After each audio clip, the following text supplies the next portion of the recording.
What's up, guys? Welcome back to another episode of What If Civilization Started in a Nuclear Fallout. Now, I do got the live chat with me to help me make decisions. Now, let's get into the video. To start things off, we see lots of exploration in Africa, and some of these explored lands in Arabia, they get better, and we see a little bit in South America, a little bit in Brazil. Not really much, since the terrain's very harsh. And we see a little bit of land across Venezuela get discovered, and it's mainly a lot, but they find out that there's nuclear harmful territory in South America, and it's going to help them in the future a lot. So they're also going to make not expansions, but discoveries along the coast, and in Africa they're going to make big discoveries along sea travel.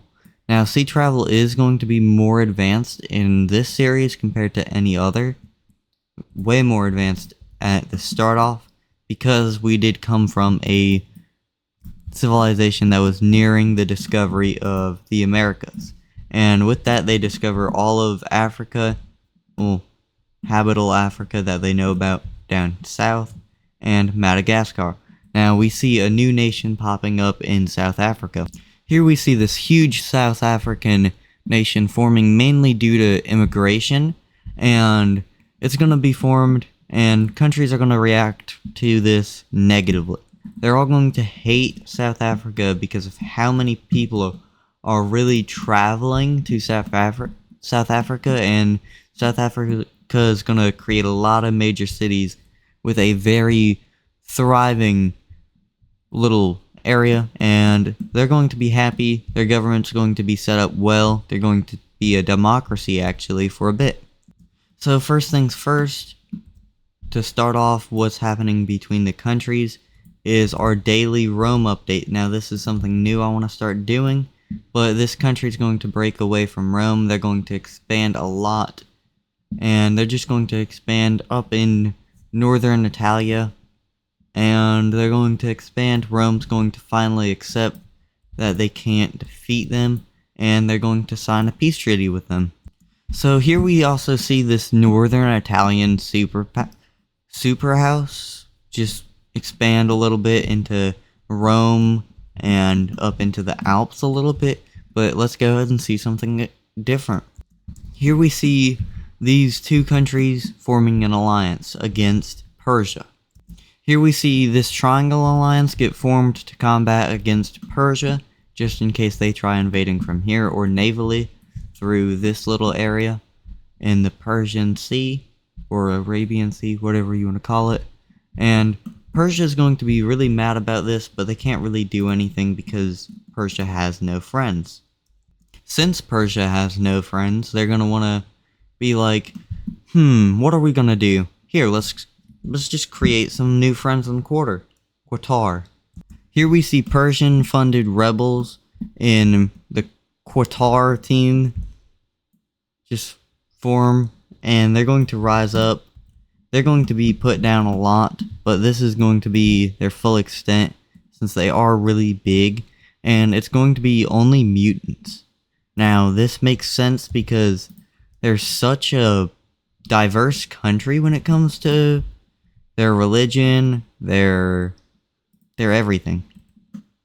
They even had to found a new religion just to keep everybody calm. And it's a really sad thing that all these people are being suppressed. So they had to form a whole little thing to just unite everybody, so suppression didn't happen. Instead of making everyone equal, they had to form something totally different. And this rebellion is going to gain so much pace and speed, and it's just going to be so powerful. It's going to set back Qatar a lot, and they're also going to rise up in many different areas. They're going to push back Qatar, and they're going to form over here. And the people in here are just going to evacuate. The people are going to evacuate to Ethiopia and this orange team just to get out of conflict, and the mutants are going to stay, taking over the government and seizing it, just controlling all of the government under mutant control once more. Here we see the Qatar government being fully kicked out of Qatar, and this new yellow team replaces them, moving their capital over here, becoming close buddies with these Persians, and the mutants over here are going to be fearful and slowly hold up sort of defensive walls across here, defensive lines, and defensive ports over here, just trying to defend themselves mainly. Ethiopia is going to get a rush of people, so they're going to expand a lot. Here we see Ethiopia becoming a very big country with many different thoughts on how to rule this country. Now, since Qatar was such a big part of the population of the current Ethiopia, they're going to rise up, forming another government, this time just located in Ethiopia. So here we see the giant collapse of Ethiopia. Now this is not the same color as that. Let me fix that. Here we go. I changed the color, but this is the new Ethiopia. Here we're going to see a little bit more expansion, but this is the current religion map, and this is the current map. Here we see this country expanding. Madagascar expands. Here we see this new country being formed because of immigration from these two areas. So they just decide to form a country so they can take advantage of trade and start charging people. Alright, so for the next event we see something finally happening in Ukraine.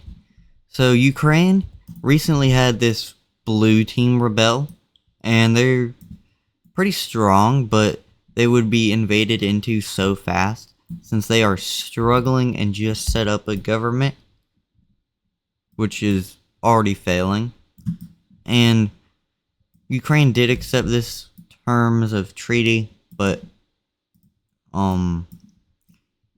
the revolution is going to fail a little bit in this fight, and they're also going to make not naval landings, pushes through here and pushes down here, but Ukraine's finally going to be like, alright, I know what we're doing, pushing into you, taking back our land up here, and they're going to be pushing like so. My bad for just changing up the warfront color, but I did. So they're going to be struggling a bit, and nothing much is really going to happen through here.